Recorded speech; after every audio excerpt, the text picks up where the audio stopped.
محترم قارئین، السلام علیکم ورحمۃ اللہ وبرکاتہ۔ ہم سیرت رسول صلی اللہ علیہ وسلم کا مطالعہ کر رہے ہیں، تو آئیے سب سے پہلے ہم دربار رسالت مآب صلی اللہ علیہ وسلم میں درود و سلام کا نذرانہ پیش کرتے ہیں۔ اللہم صلی علی سیدنا محمد وعلی آل سیدنا محمد واصحاب سیدنا محمد وبارک وسلم علیہم۔ شام کا سفر اور بحیرہ راہب سے ملاقات۔ پیچھے یہ بات آ چکی ہے کہ مکہ کے لوگ دو تجارتی سفر کرتے تھے، ایک یمن کی جانب اور دوسرا شام کی جانب۔ ان کی معیشت کا نظام، ان کی زندگی گزارنے کا نظام، کھانے پینے اور تجارت کا نظام انہی دو سفروں پر چلتا تھا۔ حضرت نبی اکرم صلی اللہ علیہ وسلم کی عمر مبارک تقریباً 12 سال کی ہوگی۔ چاچا ابو طالب نے دوسرے مسافروں کے ساتھ شام کے سفر کا پختہ ارادہ کر لیا۔ حضرت ابو طالب سفر کی مشقتوں اور مصیبتوں سے بخوبی واقف تھے، اس لیے بچوں میں سے کسی کو اپنے ساتھ نہیں لے جا رہے تھے، اور اپنے بھتیجے کی تو وہ معمولی پریشانی بھی نہیں دیکھ سکتے تھے۔ لیکن جب نبی اکرم صلی اللہ علیہ وسلم کو معلوم ہوا تو آپ بضد ہو گئے کہ مجھے بھی اپنے ساتھ لے چلو۔ مطلب یہ تھا کہ اس طرح چچا کا بوجھ تھوڑا کم ہو جائے گا۔ چچا بھی اپنے بھتیجے کا دل ٹوٹتے ہوئے کب دیکھ سکتے تھے؟ آخر انہوں نے آپ صلی اللہ علیہ وسلم کو اجازت دی تو آپ خوش ہو گئے۔ دراصل حضرت ابو طالب اپنے بھتیجے میں کچھ ایسے اعلیٰ کردار کی باتیں دیکھتے تھے جو اس عمر کے بچوں میں نہیں پائی جاتی ہیں۔ بچوں کا کام کھیل کود، آپس میں لڑائی جھگڑا ہوتا ہے، بلکہ کئی مرتبہ آپس میں گالی گلوچ بھی ہو جاتی ہے، مگر ان کے بھتیجے میں ایسی کوئی بات وہ سوچ بھی نہیں سکتے تھے۔ ہمیشہ بچوں سے الگ تھلگ، خاموش مزاجی کے ساتھ رہنا، چھوٹے بچوں سے بہت زیادہ پیار و شفقت اور بڑوں کے ساتھ ادب سے بات کرنا آپ صلی اللہ علیہ وسلم کی پیاری عادت شریفہ تھی۔ بڑے لوگوں کی طرح عقل مندی کی باتیں کرتے تھے، اسی لیے حضرت ابو طالب آپ صلی اللہ علیہ وسلم کے ساتھ صرف پیار ہی نہیں کرتے، بلکہ بڑوں کی طرح عزت و احترام کے ساتھ پیش آتے تھے۔ نبی اکرم صلی اللہ علیہ وسلم سے ایسے گفتگو فرماتے تھے جیسے کسی بڑے تجربہ کار آدمی سے مشورہ کر رہے ہوں۔ خیر، یہ تجارتی قافلہ مکے سے نکل کر پڑاؤ کرتے ہوئے کئی دنوں کے بعد عرب کی سرحد عبور کر کے شام کے سرحدی شہر بصرہ پہنچ گئے۔ یہ وہی شہر ہے جس کو حضرت آمنہ نے حضور صلی اللہ علیہ وسلم کی پیدائش کے وقت چمکتے ہوئے دیکھا تھا۔ وہاں قافلے نے عیسائیوں کے گرجا گھر یعنی چرچ کے قریب میں پڑاؤ کیا۔ سفر سے تھکے ہوئے لوگ جلدی سے آرام کے لیے لیٹ گئے۔ اس کلیسا میں، اس گرجا گھر میں عیسائیوں کے ایک بہت بڑے مذہبی پیشوا اور عالم بحیرہ راہب رہتے تھے جن کا نام جرجیس تھا۔ انہوں نے قافلے میں کچھ عجیب و غریب باتیں دیکھیں۔ انہوں نے دیکھا کہ قافلے میں ایک نوجوان کے ساتھ سایہ چل رہا ہے، اور جب وہ ایک درخت کے نیچے بیٹھے تو سایہ بھی انہی کے اوپر ٹھہر گیا۔ تھوڑی ہی دیر کے بعد بحیرہ کا ایک قاصد ان کے پاس دعوت کا پیغام لے کر آ گیا۔ قریشیوں کو اس دعوت پر بہت حیرت ہوئی کہ ہم تو یہاں اکثر ٹھہرتے تھے، مگر بحیرہ راہب کبھی توجہ نہیں کرتا تھا، آج اس نے کیوں دعوت کی ہے؟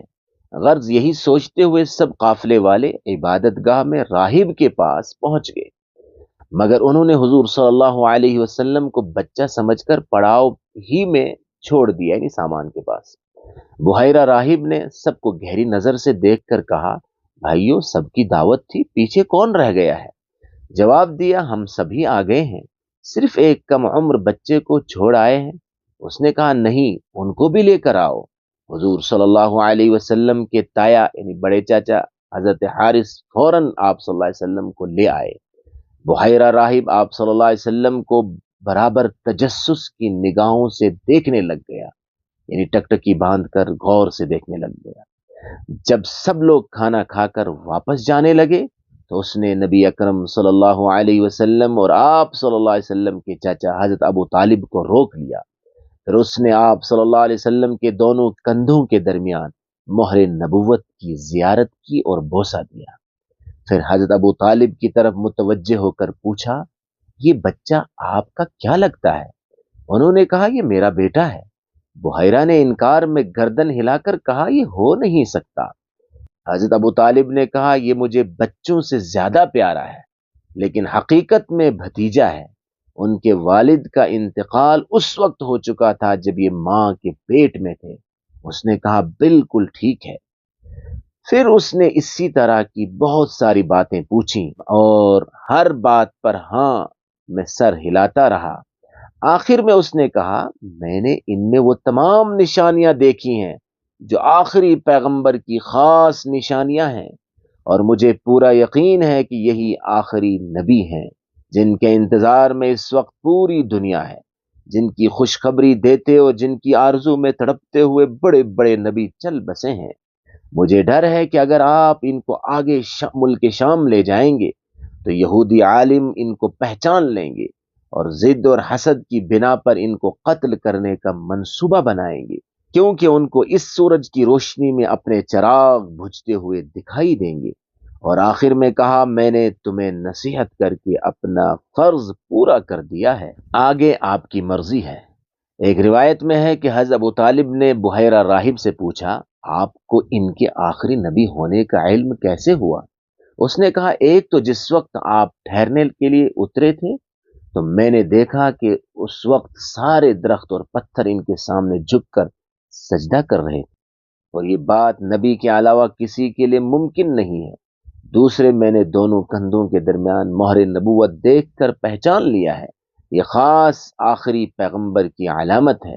مشہور روایت کے مطابق ابو طالب نے اس کا مشورہ مان لیا اور یہیں سے آپ کو لے کر واپس آ گئے۔ نوٹ: ابو طالب کے لیے بحیرہ راہب کی یہ بات کوئی اجنبی نہیں تھی، کیونکہ اس طرح کی کئی ساری باتیں اس سے پہلے بنو سعد میں، پھر والدہ کی پرورش کے دوران مکہ میں، اور اس کے بعد مدینہ کے سفر میں پیش آ چکی تھیں، جن کی تفصیل بڑی کتابوں میں دیکھی جا سکتی ہیں۔ اس لیے حضرت ابو طالب کو اس بات پر کوئی تعجب نہیں ہوا۔ حرب الفجار اور حلف الفضول میں شرکت۔ عرب کے لوگ صدیوں سے آزاد تھے، وہ کبھی کسی حکومت کے ماتحت اور رعایا بن کر نہیں رہے، اس لیے ان میں چاپلوسی کرنا، جھک جانا، مفاد کے پیچھے اپنی غیرت کا سودا کرنا، مالداروں کے سامنے سر تسلیم خم ہو جانا اور خوشامد کرنا، ان جیسی دوسری بری صفات بالکل نہیں پائی جاتی تھی۔ لیکن لمبی جہالت کی بنا پر ان کے اندر کچھ دوسری بری صفات آ گئی تھی، جس طرح چھوٹی چھوٹی باتوں پر لڑائی جھگڑے کرنا، اکڑ جانا، پھر جب کبھی لڑائی شروع ہو جاتی تو وہ ختم ہونے کے قریب بھی نہ آتی تھی۔ نبی اکرم صلی اللہ علیہ وسلم کی عمر مبارک تقریباً 15 برس ہوگی کہ قریش اور قبیلہ قیس کے درمیان چھوٹی سی بات پر لڑائی شروع ہو گئی۔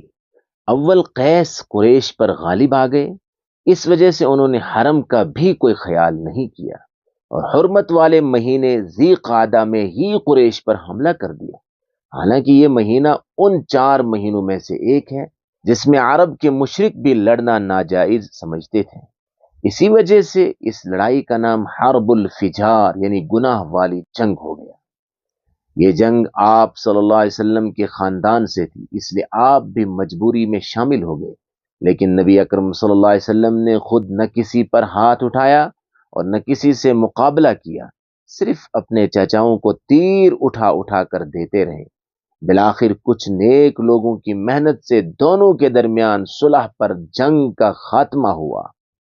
اس جنگ کے کچھ دن بعد ہی نبی اکرم صلی اللہ علیہ وسلم کے چاچا زبیر بن عبد المطلب کی کوشش سے مکہ میں مظلوموں کی مدد کرنے کا ایک معاہدہ ہوا، کیونکہ یہ معاہدہ پہلے ایک معاہدے کی بنیاد پر تھا جس میں فضل نام کے 3 آدمی شامل تھے، فضل بن فضالہ، فضل بن وداع، فضل بن حارث۔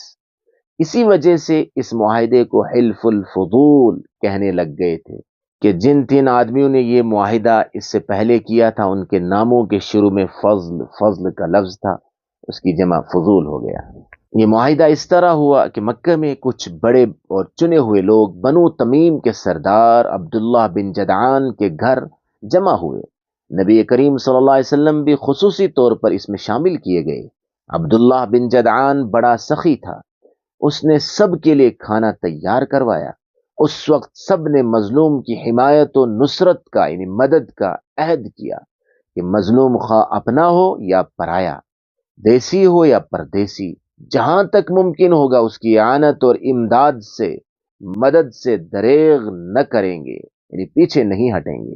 نبوت کے بعد آپ صلی اللہ علیہ وسلم حلف الفضول کا تذکرہ بڑے فخر سے کرتے تھے اور فرماتے تھے کہ اگر مجھ کو عرب کی قیمتی دولت سرخ اونٹ اس معاہدے کے مقابلے میں دیے جاتے تو میں ہرگز پسند نہ کرتا، اور اگر اب بھی مجھے اس طرح کے کسی معاہدے میں بلایا جائے گا تو میں ضرور اس میں شرکت کروں گا۔ آج کے اس درس میں ہم اسی پر اکتفا کرتے ہیں۔ اس سے پہلے والے دروس یعنی ایپیسوڈز دیکھنے کے لیے سب سے پہلے یہاں پر لائک کا بٹن اسے کلک کریں اور اوپر ہمارے یوٹیوب چینل کا نام لکھا ہوا ہے سلسبیل دعویٰ سینٹر، اس پر کلک کریں۔ یہ آپ کے سامنے ہوم پیج کھلے گا، یہاں لکھا ہوا ہے پلے لسٹ، اس پلے لسٹ پر اصل میں آپ نے کلک کرنا ہے۔ یہاں آپ کے سامنے تمام فولڈر آپ کے سامنے کھلیں گے، یہیں پر ہیں دینی احکام و مسائل ہیں ان کے بارے میں، اسلامی تعلیم کے بارے میں، اسی طرح سیرت النبی صلی اللہ علیہ وسلم کا فولڈر بنا ہوا ہے۔ جس فولڈر پر بھی آپ کلک کریں گے اس کے متعلق جتنی ویڈیوز ہیں وہ آپ کو وہاں نظر آئیں گی، آپ آرام سے اسے دیکھ سکتے ہیں۔